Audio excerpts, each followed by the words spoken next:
नमस्कार दोस्तों।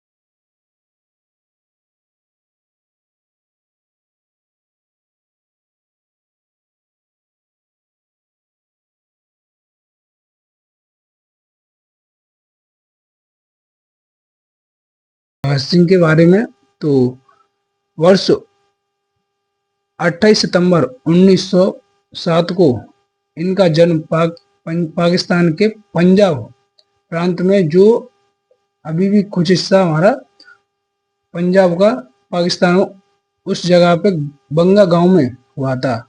तो इनके पिताजी का नाम किशन सिंह और चाचा अजीत सिंह, दोनों ही क्रांतिकारी थे पहले से।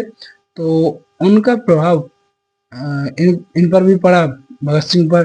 तो 13 अप्रैल 1919 की घटना में ये 13 साल के थे, 12 साल के थे, तब इन्होंने वहां की मिट्टी जो खून से सनी हुई थी, वहां की मिट्टी लेके आए और अपने तकिए के नीचे रखकर सोते थे।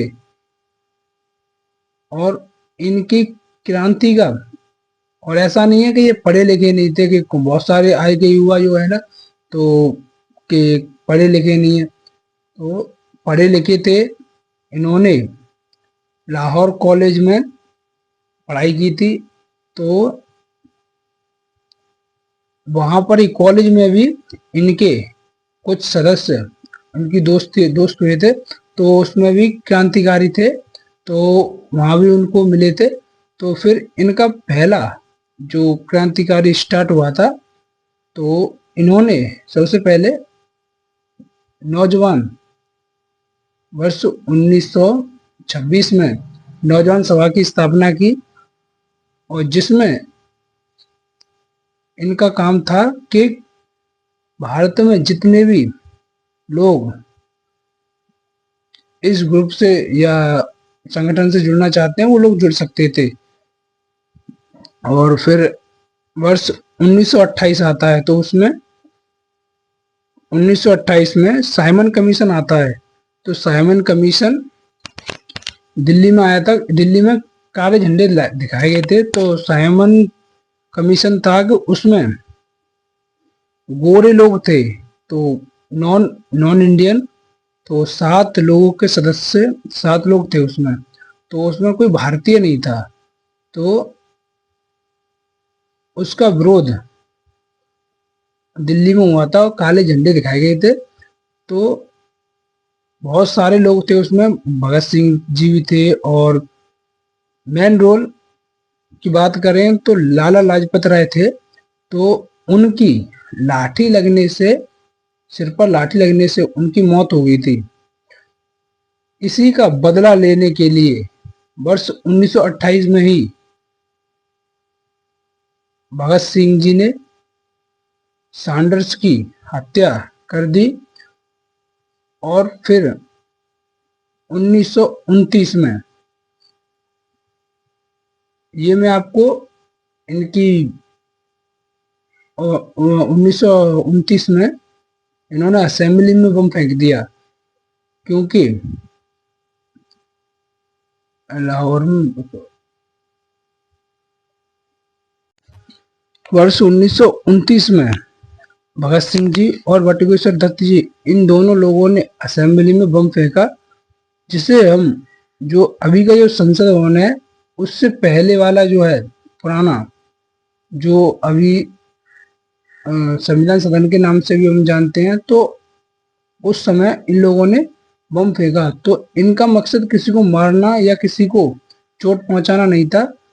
इनका मकसद जो ये ब्रिटिश हुकूमत है, जो ये सोए हुए इनके कान बहरे हो गए, इनकी अपनी आवाजें इन तक पहुंचाना था, क्योंकि ये लोग किसी की सुनते नहीं थे, जो अत्याचार करते थे। तो इसका मकसद ये था।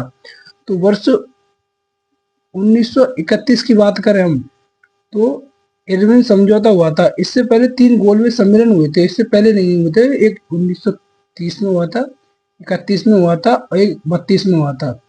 तो 1930 में गांधी जी ने भाग नहीं लिया था, और 1931 में जो लंदन में आयोजित हुए थे इनके, और इसकी अध्यक्षता मैकडोनाल्ड कर रहे थे। तो इरविन इरविन उस समय का गवर्नर था। तो गांधी जी को मनाने के लिए, क्योंकि ये उसमें शामिल हो, क्योंकि गोलमेज सम्मेलन में कांग्रेस का कोई भी सदस्य गोलमेज सम्मेलन में उन्होंने भाग नहीं लिया था, और सभी लोगों ने जो अपने अपने दल के दलित समाज से, अम्बेडकर जी, और मुस्लिम समाज से, मतलब सब वर्ग या धर्म से बात करें तो सब लोग ने भाग लिया था।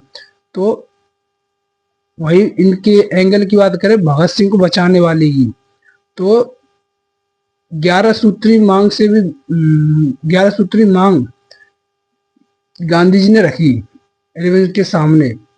तो उसमें